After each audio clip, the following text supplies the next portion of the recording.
سمجھ لیں، بعض لوگ جو تراویح کو 20 نہیں مانتے اور 8 رکعتیں مانتے ہیں، کیا 8 رکعتیں تراویح کی مانتے ہیں اور 20 کو بدعت کہتے ہیں اور کہتے ہیں ثابت نہیں۔ اب 8 رکعتیں تراویح، کیا ایک بات یاد رکھ لیں، کسی حدیث صحیح سے 8 رکعت تراویح سرے سے ثابت نہیں ہے، نہ صحیح سے نہ ضعیف سے۔ اگلی بات کہہ رہا ہوں، کسی ضعیف حدیث سے بھی نماز تراویح کی 8 رکعتیں ثابت نہیں۔ بات کو سمجھ گئے؟ اب وہ بنیاد جو بنیادیں ہیں، سب سے بڑی جو ٹھوس دلیل ان کے پاس ہے وہ صحیح بخاری کی ایک حدیث ہے، جس کو امام بخاری کتاب رمضان میں لائے ہیں، ماہ رمضان میں تراویح کے ذیل میں قیام لیل رمضان اور تراویح کے باب میں امام بخاری لائے ہیں، باب ہے۔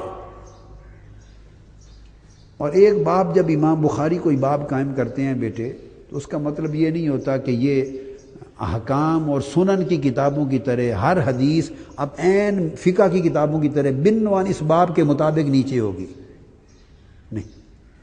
ان کا ایک نظم تبویب کا الگ ہے، کوئی نسبت مل جائے، کوئی جزئی نسبت مل جائے حدیث کے مضمون کی، لفظ کی نسبت مل جائے، لفظ مل جائے، مضمون مل جائے، حکم مل جائے، اطلاق مل جائے، واقعہ مل جائے، اس کا پس منظر، ورود کا مورد، کوئی مطابقت، کوئی مماثلت، سملیرٹی کسی قسم کی بھی اگر نسبت مل جائے تو وہ اس باب میں لے آتے ہیں، بہت ساری حدیث کو جمع کر دیتے ہیں۔ یہ وجہ ہے کہ ایک حدیث 10 12 بار بھی صحیح بخاری میں آتی،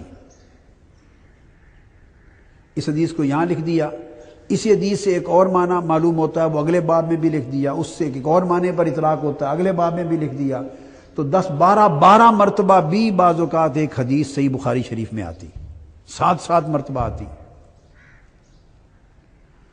انہوں نے اس حدیث سے جو معنی لیا تو اس کے ساتھ جو مضمون ملتا ہے اس باب میں اس کو درج کر دیا۔ تو ایک روایت ہے کہ کسی نے حضرت عائشہ صدیقہ رضی اللہ تعالی عنہا سے پوچھا، یہ حدیث ہے، پوچھا کہ حضور علیہ الصلوۃ والسلام کی رات کی نماز کیسی تھی؟ کیا پوچھا؟ آپ کا قیام اللیل، رات کا قیام کیسا تھا، کتنی نماز پڑھتے تھے، کیسے پڑھتے تھے؟ سوال کرنے نے یہ بات ذہن میں رکھ لیں بیٹے، نوٹ لکھ لیں، آپ کو یہ کام آئے گی۔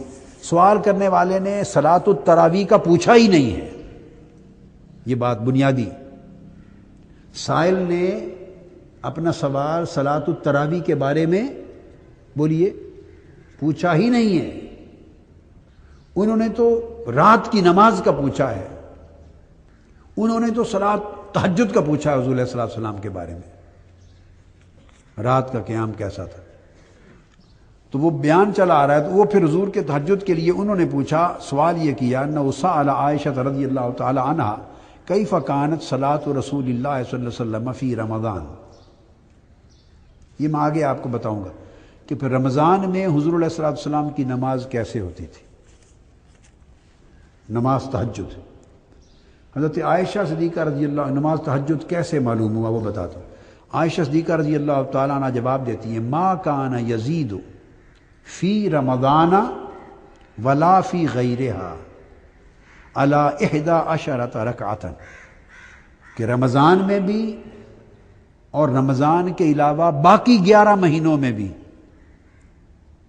حضور علیہ الصلوۃ والسلام پورے سال کے کسی مہینے میں بھی 11 رکعتوں سے زیادہ نہیں پڑھتے تھے۔ تو کون سی نماز ہوئی؟ تراویح تو صرف رمضان میں ہوتی ہے، 11 مہینوں میں تو۔ حضرت عائشہ صدیقہ رضی اللہ تعالی عنہ نے بھی یہی سمجھا کہ یہ صلاۃ التراویح کا نہیں پوچھ رہا۔ اگر وہ سوال سائل کی بات سے یہ سمجھتی کہ یہ نماز تراویح کا پوچھ رہا ہے تو ولا فی غیرہا بولیے نہ فرماتی، چونکہ صلاۃ التراویح تو غیرہا میں ہے ہی نہیں، غیر رمضان میں، رمضان کے علاوہ باقی 11 مہینوں میں تو ہوتی ہی نہیں ہے۔ پھر وہ یہ نہ کہتی کہ فی رمضان ولا فی غیرہا، اس کا مطلب ہے وہ ایک ایسی نماز کی رکعتیں بتا رہی ہیں جو نماز رمضان میں بھی راتوں کو پڑھی جاتی ہے اور غیر رمضان باقی 11 مہینوں میں بھی پڑھی جاتی ہے اور وہ صرف صلاۃ التہجد ہے۔ یہ جواب دیا، پھر 4 پڑھتی، پھر 4، اور پھر اس کے بعد آگے وطروں کا ذکر ہے سارا۔ اب یہ جو میں بتانا چاہتا ہوں، امام بخاری نے یہ حدیث، اب حدیث کے متن میں تو سرے سے تراویح کا ذکر ہی نہیں، نہ سوال میں، اور جواب نے تو تصریح کر دی ہے، جواب نے تو تصریح کر دی ہے کہ یہ ہے ہی وہ نماز جو پورا سال پڑھی جاتی، وہ تہجد ہے۔ امام بخاری نے کیا کیا، اب بعض لوگوں نے اس کو تراویح بلا وجہ اس لیے سمجھ لیا کہ امام بخاری نے اس حدیث کو درج کیا ہے کتاب صلاۃ التراویح کے تحت، چونکہ انہوں نے کتاب صلاۃ التراویح کے تحت درج کیا ہے، انہوں نے بلا وجہ اس کو، اس حدیث کا اطلاق نماز تراویح پہ کر دیا، جبکہ سمجھ لیں کہ اس کتاب، اس عنوان کے تحت درج کرنا یہ تو حدیث نہیں ہے، یہ تو امام بخاری کا فہم ہے۔ اور وہ وجہ کیا ہے کہ چونکہ تہجد رمضان میں بھی پڑھی جاتی ہے اور غیر رمضان میں بھی پڑھی جاتی ہے، سوال اسی کا تھا ذہن میں ان کے پوچھنے والے کہ یہ تھا کہ کہیں جب رمضان آ جاتا ہے اور رمضان میں تراویح شروع ہو جاتی ہے تو کیا نماز تراویح کی وجہ سے تہجد ختم تو نہیں کر دیتے تھے؟ کہ یہ تو نہیں تھا کہ تراویح آ گئی تو پھر تہجد قیام اللیل نہ کرتے ہوں یا کم کر دیتے ہوں؟ پوچھنے والے کا مقصد ذہن میں یہ تھا، تو اس پر انہوں نے جواب دیا کہ وہ 11 ہی پڑھتے تھے اور اس سے زائد نہیں کرتے تھے۔ اب امام بخاری نے یہ دے دیا اس کو صلاۃ التراویح کے باب کے تحت۔ اب اگر امام بخاری کا باب قائم کرنا ہی حجت ہے تو میں جو بات سمجھانا چاہتا ہوں، امام مسلم کی طرف آ جائیے۔ امام مسلم نے پوری کتاب رمضان اور صلاۃ التراویح کی کتاب قائم کی ہے صحیح مسلم میں، اور ساری کتاب و صلاۃ التراویح میں امام مسلم یہ حدیث نہیں لائے۔ یہ بات خاص نوٹ کرنے والی۔ کیا مطلب ہے کہ امام بخاری کا جو نظم ہے ابواب کا، وہ امام بخاری سے امام مسلم کا بہتر ہے۔ امام بخاری کے ہاں ایک ہی حدیث 10 12 جگہ منتشر ہو جاتی ہے، چونکہ جو باب بندی ہے وہ موضوع اور مضمون کے اعتبار سے اس میں سختی نہیں ہے، کئی چیزیں ادھر، کئی چیزیں ادھر، کئی چیزیں ادھر آ جاتی ہیں، جو نسبت مل گئی کر دیتے ہیں۔ امام مسلم کے ہاں تبویب ہے، جامعات میں، جامع میں، سنن تو پھر احکام آ جاتی ہیں، امام مسلم جیسا نظم باب بندی میں کسی کتاب کا نہیں ہے۔ وہ تمام احادیث کو اکٹھا کر دیتے ہیں، ایک ہی مضمون اور ایک ہی جگہ لے آتے ہیں، تمام اسانید کو بھی جمع کر دیتے ہیں، تمام طرق کو جمع کر دیتے ہیں، تمام ایک ہی مضمون کی حدیث کو ایک یکجا کر دیتے ہیں، اور تبویب کا نظم ان کا اچھا ہے۔ اب امام مسلم بھی امام بخاری کے ساتھ ہیں۔ میں 2 باتیں بتانا چاہتا ہوں۔ امام مسلم پوری کی پوری آپ کتاب رمضان اور اس میں قیام اللیل رمضان کا، اور انہوں نے الگ باب قائم کیا صلاۃ التراویح۔ اب بس آپ نوٹ کر لیں، کتاب صلاۃ التراویح رمضان میں امام مسلم نے باب قائم کیا، اور پوری کتاب میں صلاۃ التراویح کی کتاب میں امام مسلم یہ حدیث نہیں لائے۔ اب یہ بات سمجھ گیا نا، یہ پوری سند اور ذمہ داری کے ساتھ نہیں۔ تو اس کا کیا مطلب ہوا کہ امام مسلم کو صلاۃ التراویح کے تحت اس حدیث کو لانے پر اختلاف ہے، انکار ہے، امام مسلم کا انکار ہے اس باب کے تحت یہ حدیث لانا۔ وہ سمجھ رہے ہیں کہ یہ فی رمضان ولا فی غیر ہی ہے، اسے رمضان کے تحت کیوں لایا جائے، تراویح کے تحت کیوں لایا جائے، یہ تو نماز تہجد ہو رہی ہے۔ میری بات آپ سمجھ گئے نا، یہ ہو رہی ہے تہجد کی بات، تو اسے رمضان میں اور تراویح میں کیوں لائیں؟ آپ فالو کر گئے نا۔ تو پہلی بات، امام مسلم اس کو تراویح کے باب میں اور اس کے کتاب میں یہ حدیث لائے ہی نہیں ہے، تو انہوں نے گویا انکار کر دیا ہے اس باب میں اس حدیث کو لانے سے۔ اب کوئی کہہ سکتا ہے، شاید ہی کوئی کہے گا امام مسلم تک یہ پہنچی نہیں روایت، اس لیے نہیں لائے۔ وہ سن لیں، امام مسلم کے پاس بھی یہ حدیث ہے اپنی روایت کے ساتھ، اپنی سند کے ساتھ، اور امام مسلم اس کو کتاب التہجد میں لائے ہیں، رمضان کو نکال کر ختم کر کے پھر قیام کو لائے ہیں باب صلاۃ اللیل میں، باب صلاۃ اللیل میں، نفلی نمازوں کا جب بیان شروع کیتا ہے نا، باب صلاۃ النافلہ اور قصر الصلاۃ ساری تو کتاب الصلاۃ میں لائے ہیں اور تہجد میں لائے ہیں، وہ کتاب رمضان میں امام مسلم اس کو لائے ہی نہیں ہے۔ یہ باب ہے نمبر 17، باب صلاۃ اللیل و عدد رکعات النبی صلی اللہ علیہ وسلم فی اللیل، رات کی نماز یعنی تہجد کی نماز اور اس کا عدد۔ آپ سمجھ گئے؟ تو امام مسلم نے کیا کیا، پورا اشکال رفع کر دیا۔ جتنی حدیثیں 11 رکعتوں کے پڑھنے کی تھی، امام مسلم نے اس باب میں یہ تہجد کی نماز ہے اور اس کی رکعتیں، ان کو اکٹھا ایک باب میں جمع کر دیا۔ ان عائشہ رضی اللہ تعالی عنہا ان رسول اللہ صلی اللہ علیہ وسلم کان یصلی باللیل 11 رکعۃ، یہ پہلی حدیث۔ پھر دوسری حدیث، پھر آگے فرمایا ان عائشہ زوج النبی صلی اللہ علیہ وسلم کان رسول اللہ یصلی الی الفجر 11 رکعۃ، دوسری حدیث لے آئے۔ پھر تیسری حدیث ان عائشہ کان رسول اللہ صلی اللہ علیہ وسلم یصلی من اللیل 13 رکعۃ، 11 تھی نا، اب جب 13 ہو گئی تو فجر کی 2 رکعتیں یہ شامل ہو جاتی ہیں سنتیں، یا تحیۃ الوضو شامل ہو گیا تو وہ 13 بن گئے۔ آپ سمجھ گیا نا بات کو؟ تو یہ 11 رکعتیں تہجد کی وہی نہیں، 8 وہ اور وطر کی اور نفل کی وہ لائیں۔ پھر اس کے بعد اگلی حدیث عن عائشہ اخبرت ان رسول اللہ کان یصلی 13 رکعۃ۔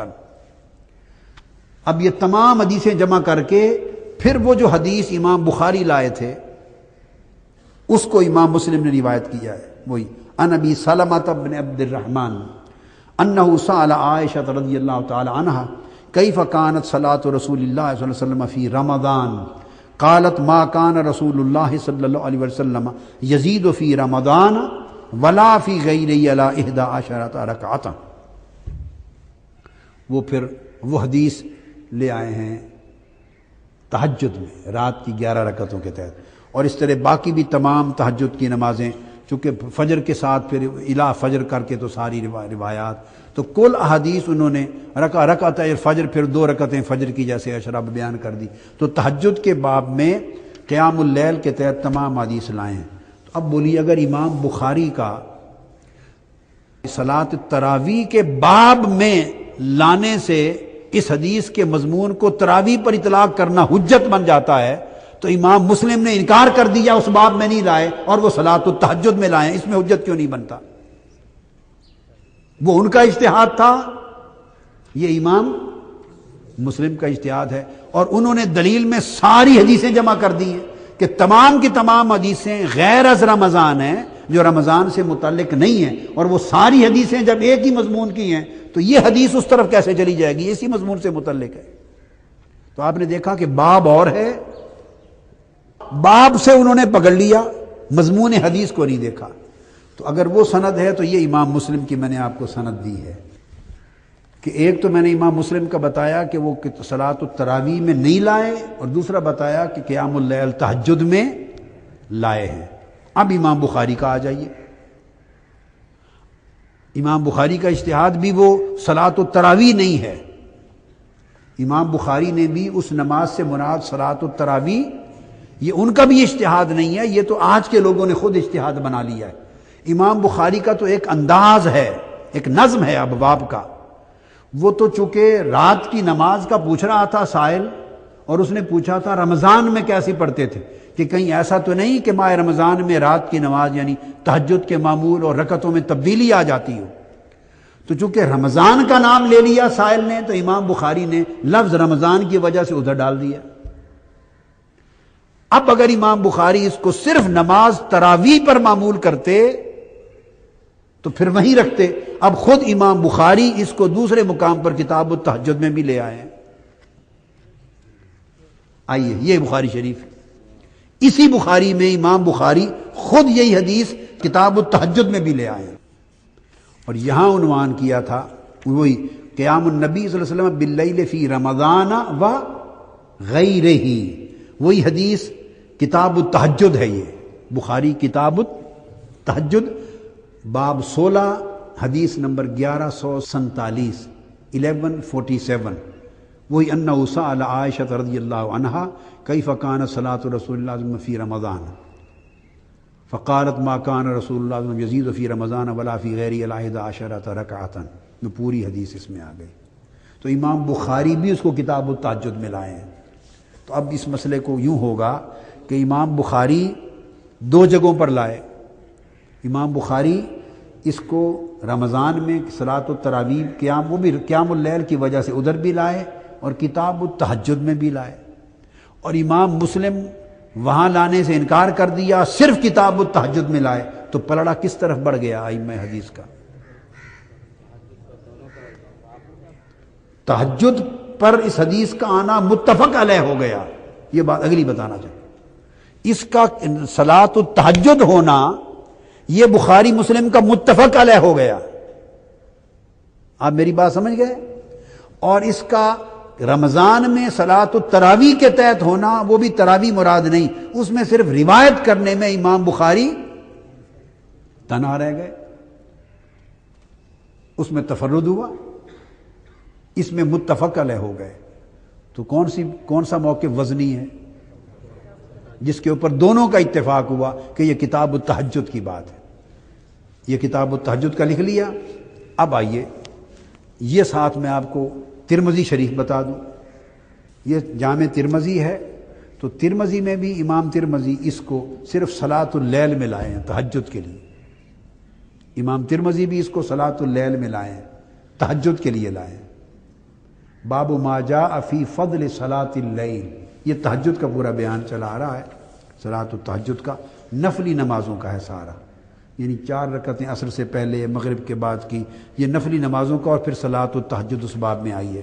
تو رات کی نماز ہے تو اس میں صلاۃ اللیل کا ذکر کیا، اور صلاۃ اللیل میں وہی حدیث اسی سند کے ساتھ روایت کر دی کہ 11 رکعتیں رمضان میں بھی اور رمضان کے علاوہ پورا سال پڑھتے تھے۔ تو امام ترمذی کا پلڑا بھی، ووٹ بھی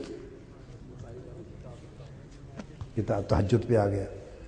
اب یہ بات میں نے آپ کو جو کہی تھی یہ رکھ لیں، سمجھانا مقصود ایک نقطہ تھا کہ کبھی ایسا ہوتا ہے کہ اس سے یہ بھی ایک فن ہے کہ کس نے کس باب کے تحت لایا ہے، کس نے کس باب کے تحت، اس سے اس محدث کا، امام الحدیث کے فہم کا پتہ چلتا ہے، اس کے مسلک کا، اس کے مشرب کا، اس کے موقف کا، رجحان کا پتہ چلتا ہے، اور وہ رجحان اس حدیث کے معنی کو سمجھنے میں مدد دیتا ہے، ایک سند قائم ہو جاتی ہے۔ بھی ہیں ان سے یہ حدیث آئی ہے، یہ تمام حدیث ہیں بیٹے، یہ پورا باب میں نے بتایا کوئی 50 60 70 اسانید کے ساتھ کتب حدیث سے میں نے ساری جمع کی ہیں۔ اس کتاب میں آپ یہ ساری پڑھ لیں گے، الگ الگ پڑھ لیں گے۔ 2 لفظ اس میں اور ہیں خاص، وہ یہ کہ یہ روایت جو دے رہا ہوں بیٹے، یہ حضرت ابو الدرداء رضی اللہ تعالیٰ عنہ حدیث کے راوی ہیں، اور اس حدیث کو امام طبرانی نے روایت کیا ہے، امام طبرانی نے، اور ابن ابی عاصم نے، اور امام دیلمی نے الفردوس میں، امام حیثمی نے مجمع الزوائد میں۔ اب بنیادی حدیث تو ساری آپ کل کتب سیاستہ میں دیکھ لی، پڑھ لی نا آپ نے، اب یہ اس حدیث کی شرح ہو رہی ہیں ساری۔ حضرت ابو الدرداء رضی اللہ تعالیٰ عنہ راوی جو روایت کرتے ہیں، وہ فرماتے ہیں اسی طرح وہ حدیث کے وہی سارے الفاظ ہیں کہ آقا علیہ السلام نے فرمایا، ایک شخص کو دیکھیں گے، فرمایا ھذا منی، یہ تو میری امت میں سے ہے، اس سے وہ بات انہیں کی کر رہی تو ہم میں سے، فرمایا انک لا تدری ما حدث بعدک، یعنی آپ کی جماعت میں سے نہیں ہے، صحابہ میں سے نہیں ہے، یہ آپ کو کیا معلوم ہے، معلوم نہیں ہے آپ کو کہ آپ کے بعد یہ کیا نئے فتنے انہوں نے پیدا کیے۔ یہ سن کے حضرت ابو الدرداء رضی اللہ تعالیٰ عنہ عرض کرتے ہیں، قالا، تو انہوں نے دعا کر لی، یا رسول اللہ ادعو اللہ ان لا یجعلنی منہم۔ ابو الدرداء رضی اللہ تعالیٰ عنہ فرماتے ہیں، میں نے عرض کیا یا رسول اللہ، پھر اب دعا فرما دیں کہ اللہ مجھے ان میں سے نہ بنائے۔ اچھا، یہ فتنے تسلسل سے چلے حدیث میں، اور بلکہ یہ جو بدعہ ہے، پہلی بدعہ ہے، آقا علیہ السلام نے تو یہ بہت بڑے محدثات کا ذکر کر دیا، اور خاص حوالہ سن لیں بیٹے، علامہ ابن تیمیہ بیان کرتے ہیں۔ کون؟ علامہ ابن تیمیہ۔ میں نے، آپ نے میرے خطابات میں، دروس میں سنا کہ سب سے پہلی بدعت جو حضور علیہ السلام کی حیات طیبہ میں ہوئی، بدعت کا ظہور آقا علیہ السلام کی حیات طیبہ میں ہو گیا تھا، اور وہ سب سے پہلا مبتدع بدعتی اس کا نام تھا عبداللہ ذوالخویسرہ التمیمی، جو گستاخ رسول تھا۔ تو سب سے بڑی بدعت تاریخ اسلام اور دین اسلام کے لیے حضور کی گستاخی ہے۔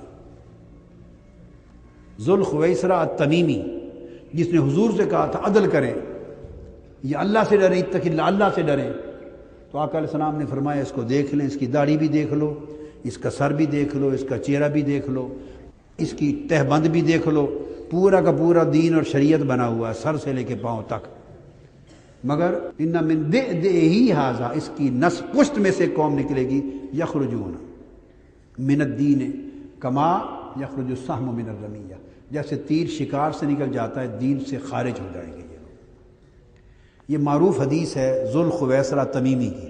اب میں مطالعہ کر رہا تھا، یہ تو میرا ایک فہم تھا اور میرا ایک استدراک تھا، ایک اجتہاد تھا کہ میں نے ہمیشہ یہ کہا اور یہ سمجھا کہ سب سے پہلا ظہور، اور اس کا وجہ یہ تھی، سب سے بڑی بدعت جب امت میں آگے چلی، جب بدعت گروہ بنی، تو سب سے پہلے بدعتیوں کا گروہ، کل تابعین، تبع تابعین، ائمہ محدثین کا اس بات پر اتفاق اور اجماع ہے کہ سب سے پہلی جماعت بدعتیوں کی خوارج کی جماعت ہے۔ اور خوارج کا بانی، فکری بانی کیا، اور نظریاتی بانی اور اعتقادی بانی خوارج کا وہ ذوالخویسرہ تمیمی ہے۔ خوارج کا فکر، نظریہ اور عقیدہ، اس کی بنیاد ذوالخویسرہ تمیمی نے رکھی۔ اس لیے یہ جو بدعت ہے، فکری اور اعتقادی بدعت، اس کا بانی ذوالخویسرہ تمیمی تھا۔ یہ تھا میرا ایک اجتہاد تھا، استدراک تھا، ایک فہم تھا، استفہام تھا، سمجھا کہ علامہ ابن تیمیہ نے لکھا ہے مجموع الفتاوی میں کہ سب سے پہلی بدعت جو ظاہر ہوئی اور جس پر کلام کیا گیا، وہ پہلی بدعت ذوالخویسرہ تمیمی ہے۔ اور اس نے کہا یہ جو حدیث ذوالخویسرہ تمیمی ہے، یہ پہلی بدعت کا ظہور تھا حیات محمدی میں۔ مجموع الفتاوی جلد 28 صفحہ 77، پھر مجموع الفتاوی جلد 7 صفحہ 479 481، پھر ابن تیمیہ کی مجموع الفتاوی جلد 3 صفحہ 279، پھر مجموع الفتاوی ابن تیمیہ جلد 12 صفحہ 470، مجموع الفتاوی ابن تیمیہ جلد 28 صفحہ 476 490۔ علامہ تیمیہ نے لکھا کہ سب سے پہلی بدعت جو ظاہر ہوئی فی قصۃ ذوالخویسرہ التمیمی، اور پھر اس کے بعد لکھتے ہیں کہ سب سے پہلا بدعتی گروہ من اہل البدع، اول بدعتیوں کا گروہ ہم الخوارج الحروریہ۔ علامہ ابن تیمیہ، مگر الخوارج الحروریہ علامہ ابن تیمیہ نے لکھا کہ سب سے پہلے جو اول صنف من اہل البدع ہم الخوارج الحروریہ، بدعتیوں کا پہلا گروہ خوارج ہے۔ علامہ ابن تیمیہ مجموع الفتاوی جلد 28 صفحہ 476، 28 صفحہ 476، یہ خوارج اور حروریہ ہے۔ وہ کہتے ہیں سب سے پہلے بدعتیوں کی جماعت یہ ہے، تو ان سے کون ملتا ہے؟ ان سے کس کی مشابہت ہے، کس کی مماثلت ہے؟ خیالات، طبیعتیں، مزاج، فتوے، عقیدے، ساری کون ملتا ہے، کون نہیں ملتا؟ ہمارا تو کوئی دور نزدیک کی بھی مماثلت نہیں ہے خوارج سے، نہ مزاج ان جیسا، نہ طبیعتیں ان جیسی، نہ عقیدے ان جیسے، نہ فتوے ان جیسے، نہ خیالات ان جیسے، نہ طور طریقے ان جیسے۔ تو علامہ ابن تیمیہ کہتے ہیں کہ پہلا گروہ بدعتیوں کا، اہل البدع کا، اول صنف خوارج الحروریہ ہے۔ اور پھر وہ مجموع الفتاوی جلد 13 صفحہ 49 میں بھی لکھتے ہیں کہ بدعات کی ابتدا بھی خوارج سے ہوئی، اور اول ظہور جو بدعت کا حضور کے زمانے میں ذوالخویسرہ تمیمی سے ہوا۔ تو اول وہ کیا تھی؟ وہ حضور کی گستاخی تھی، آقا علیہ السلام کی۔ تو بیٹے اصل بدعت سب سے بڑی آقا علیہ السلام کی گستاخی ہے، اور اس کا بانی ذوالخویسرہ تمیمی۔ اب پلٹ کے ادھر ہی آ جائیں، وہ جو میں بتا رہا ہوں خاص، تو حضرت ابو الدرداء، تو یہ وہاں سے شروع ہوئی بدعات۔ پھر اس کے بعد بدعات کے بڑے جو فتنے پیدا ہوئے وہ سیدنا صدیق اکبر کے زمانے میں، پھر عبداللہ بن سبا کا فتنہ سیدنا عثمان غنی کے دور میں، پھر بدعات کا بڑا عروج اور ہوا، اور پھر خوارج کی جو بدعات ہیں وہ سیدنا مولا علی اور مرتضیٰ کے دور میں جب براہ راست وہ ٹکرائے، اور پھر وہ صفین کی جنگ سے نکل کے تو ہرورا ایک جگہ ہے عراق کی سرزمین کی سرحد پر، تو اس طرف جا کے انہوں نے ہیڈ کوارٹر اور مرکز بنایا۔ اور خوارج کی پہچان یہ تھی کہ انہوں نے وہاں جا کے خطبہ دیا، جب امیر مقرر کیا اور جماعت بنائی ہرورا، وہاں سے الحروریہ، تو جب وہاں جا کے تقریر کی اور اپنی جماعت اور جتھا بنایا، تو سیدنا مولا علی المرتضیٰ اور ان کے لوگ، چونکہ کوفہ میں ان کا ہیڈ کوارٹر تھا، ان کو کہا کہ ان کے یہ بدعتی ہو گئے ہیں۔ تو بدعتیوں کی پہچان یہ ہے کہ وہ دوسروں کو بدعتی کہیں۔ انہوں نے خطاب کیا اور دو چیزیں بیان کی، کیا؟ ایک ان کے اوپر شرک کی تہمت لگائی اور ایک بدعت کی تہمت لگائی مولا علی اور مرتضیٰ پر، کہ بدعتوں کا ظہور ہو گیا ہے اس شہر میں، لہذا اب یہاں رہنا حرام ہے، چھوڑ چلو، یہاں بدعتوں کا ظہور ہو گیا ہے۔ اور ان الحکم الا للہ کا عمل چھوڑ کے حکم بنا کر مشرک ہو گئے ہیں۔ تو بدعتیوں نے پہلے 3 نعرے لگائے تھے بیٹے، نعرہ اللہ کے سوا کوئی حاکم نہیں، اور مولا علی المرتضیٰ اور ان کے لوگ مشرک ہو گئے اور بدعتی ہو گئے۔ ان حکم الا للہ یہ نعرہ توحید تھا، تو زور سارا توحید پر، اور مولا علی المرتضیٰ اور امت مسلمہ کو مشرک اور بدعتی، یہ 3 ان کے سمبل تھے۔ اب جو امت مسلمہ توحید کا زور دے اور امت مسلمہ کو مشرک کہے اور بدعتی کہے، وہ دراصل حقیقت میں البدعہ ہے، وہ بدعتی ہے۔ یہ تو ہے حدیث پاک کی روشنی میں۔ تو میں بتا رہا تھا، ابو الدرداء فرماتے ہیں جب یہ حدیث سنی تو میں نے عرض کیا یا رسول اللہ دعا کر لیں اللہ یجعلنی منہم، کہ اللہ تعالیٰ مجھے ان میں شامل نہ کرے، ان بدعتیوں میں، احدثوں میں، مرتدین میں شامل نہ کرے۔ تو حضور نے فرمایا قال لست منہم، تم ان میں سے نہیں ہوگے، فرمایا تم ان میں سے نہیں ہوگے۔ آگے امام طبرانی روایت کرتے ہیں فمات قبل عثمان بسنتین، وہ سیدنا عثمان غنی کی شہادت سے 2 سال پہلے وفات پا گئے۔ تو امام طبرانی سے مراد کیا ہوا؟ ان کے نزدیک وہ جو فتنہ اٹھا سیدنا عثمان غنی کے خلاف، وہ فتنہ بدعت تھا، وہ احداث فی الدین تھا،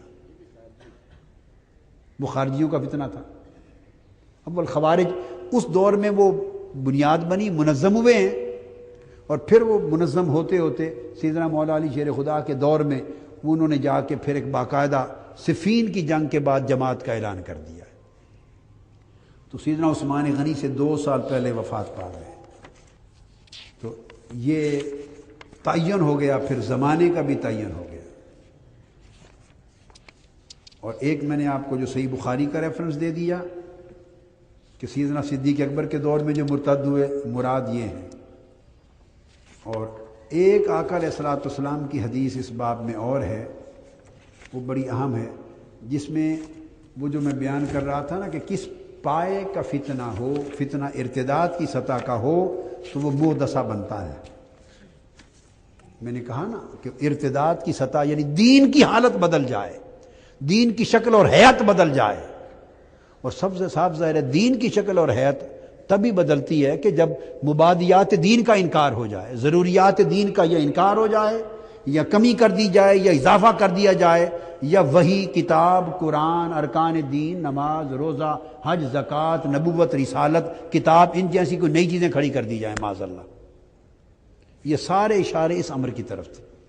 اس کے لیے حدیث بیٹے بخاری، صحیح بخاری کتاب الرقاق باب فی الحوض، اور صحیح مسلم کتاب الفضائل باب و اثبات الحوض، اور باقی اور بہت ساری کتب حدیث میں وہ کہ یہ جو محدثہ، کل محدثۃ بدعۃ وکل بدعۃ ضلالہ، یہ جو احداث ہے انک لا تدری ما احدثوا بعدک، یہ احداث سے مراد کس درجہ کا فتنہ ہے؟ وہاں تو مرتدین کا لفظ آپ نے پڑھ لیا، وہ تمام کتب حدیث اس سے معمور ہیں مرتدین کے ساتھ تردد، اور یہاں آقا علیہ السلام نے اپنی زبان مبارک کے ساتھ ایک اور کہا، وہ لفظ فرمایا انک لا تدری ما احدثوا بعدک، جب کہا جائے گا کہ کیا آپ نہیں جانتے کہ آپ کے بعد انہوں نے کیا احداث کیے ہیں، تو فاقول، میں کہوں گا سحقن سحقن لمن غیر بعدی، یہ لفظ ہیں دوسرے، دور لے جاؤ اس کو، دور لے جاؤ اس شخص کو، میں دور ہو گیا اس کی میں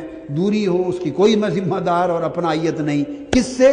لمن غیر بعدی، جس نے میرے بعد دین بدل دیا. تو احداث کی دوسری تعریف آ گئی. احدثوا بعدک، اس کا معنی جو آقا علیہ السلام نے بیان کیا وہ کیا؟ وغیر بعدی، اس نے میرے بعد دین کو بدل دیا ہے. تو گویا معین ہو گیا معنی. احداث فی الدین کا مطلب ہے تغییر فی الدین، دین کو بدل دینا، اور اسی سے مرتد ہوتا ہے آدمی. یہ صحیح بخاری کی جو میں نے آپ کو حدیث کوٹ کی بیٹے، اس کی ابو سعید خدری رضی اللہ تعالیٰ عنہ راوی ہیں. تو پھر فرماتے ہیں کہ میں پہلے کہوں گا فقول انہ منی، یہ لوگ میری جماعت میں سے ہیں. تو کہا جائے گا فیقال انک لا تدری ما احدثوا بعدک، انہوں نے احداث کیا آپ کے بعد، یہ محدثات کے ذمہ دار، محدثات کے بانی ہیں، یہ نہیں ہے. فقول سحقا سوقا لمن غیر بعدی، دوری ہو ان کو، دوری ہو، دور کر دیں ان کو مجھ سے، کیونکہ انہوں نے میرے دین کو بدل دیا. اب سمجھے من احدث فی امرنا ھذا ما لیس فی او ما لیس منہ فلیس منی یا فہو رد. وہ مطلب ہے کہ جس نے ہمارے دین کو بدل دیا، بئی معنی کہ ضروریات دین میں کمی کر دی، بیشی کر دی، نئے مبادیات دین داخل کر دیے، اور دین کی حیت بدل دی، دین کے اصول بدل ڈالے، بنیاد بدل دی، دین کی شکل بدل دی، اس کو کہتے ہیں کہ فہی محدثۃ، وکل محدثۃ بدعۃ وکل بدعۃ ضلالہ. اور اس کا درجہ دین میں یہ ہے کہ یہ غیر آبادی، دین کی تغییر ہے، اور اس کا حکم مرتدین کا ہے. اور سو ایسے مرتدین کے لیے یہی فرمان تھا کہ وکل ضلالۃ فی النار، یہ دوزخ میں ہے. یہ آج بیٹے میں نے بس تھوڑا خلاصہ کر